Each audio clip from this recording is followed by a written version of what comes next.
Selamat pagi untuk anak didik kami seluruhnya. Salam sejahtera dan salam sehat untuk kita semua.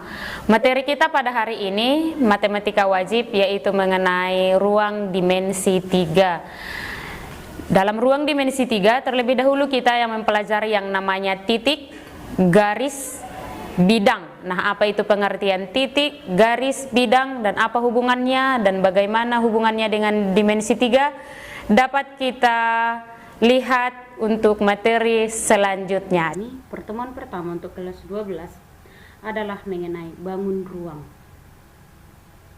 Nah, dalam bangun ruang ini ada yang dikatakan dengan titik, garis, dan bidang.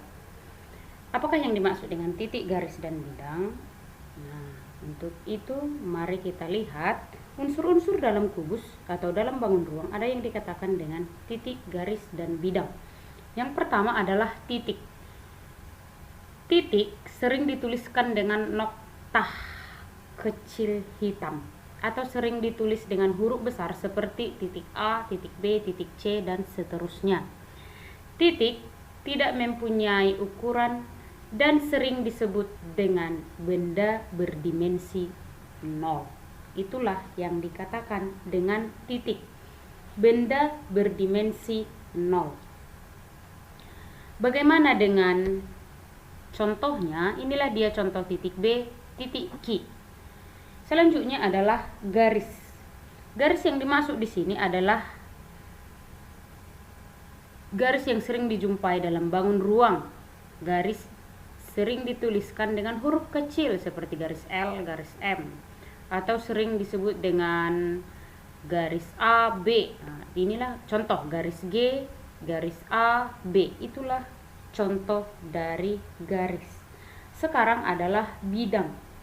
Bidang yang dimaksud di sini adalah bidang datar. Bidang mempunyai ukuran panjang dan lebar, panjang dan tinggi atau tinggi dan lebar, dan sering disebut dengan benda berdimensi 2. Itulah yang dikatakan dengan bidang, benda berdimensi 2.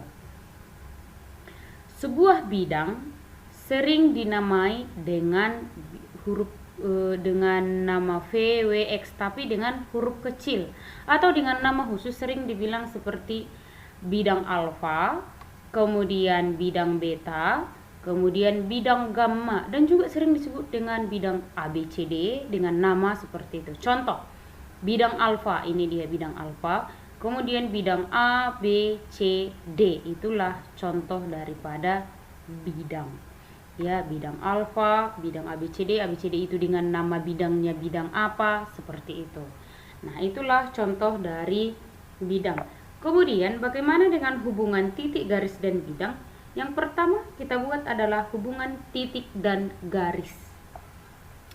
Hubungan titik dan garis, ini dia hubungan titik dan garis. Hubungan titik dan garis dapat digambarkan seperti ini. Sebuah titik terletak pada sebuah garis, atau sebuah titik tidak terletak pada sebuah garis tetapi di luar, seperti itu ya, di luar garis ada sebuah titik. Ini dia dari gambar. Kemudian catatan untuk hubungan titik dan garis seperti ini. Sebuah garis dapat dibuat melalui dua buah titik, atau melalui dua buah titik dapat dilukiskan sebuah garis. Ini contohnya saya buat ya. Ini ada dua buah titik. Ini ada dua buah titik, dilukiskan sebuah garis. Itu maksudnya tadi. Kemudian bagaimana dengan hubungan titik dan bidang? Hubungan titik dan bidang. Hubungan titik dan bidang dapat dilihat dalam gambar berikut. Ini dia. Titik C berada pada bidang alfa. Kemudian ada titik D di luar bidang alfa. Itulah dia hubungan antara titik dan bidang. Bagaimana dengan hubungan antara garis dengan garis?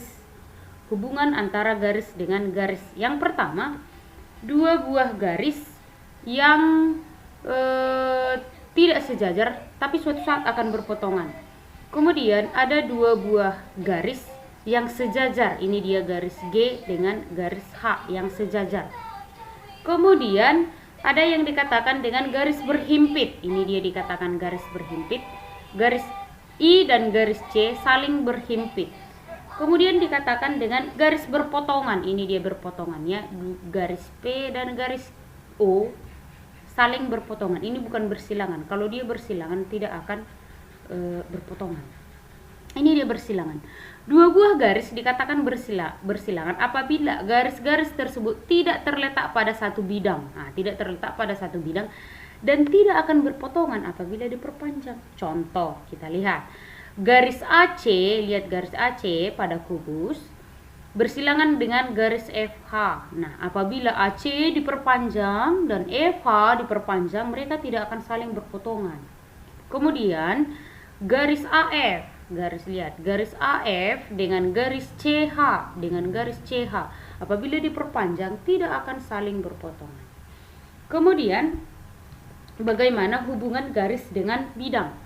Hubungan garis dengan bidang yang pertama, ada garis L pada bidang alfa. Ini dia ya, ada garis L terletak pada bidang alfa. Kemudian hubungan antara dua buah bidang.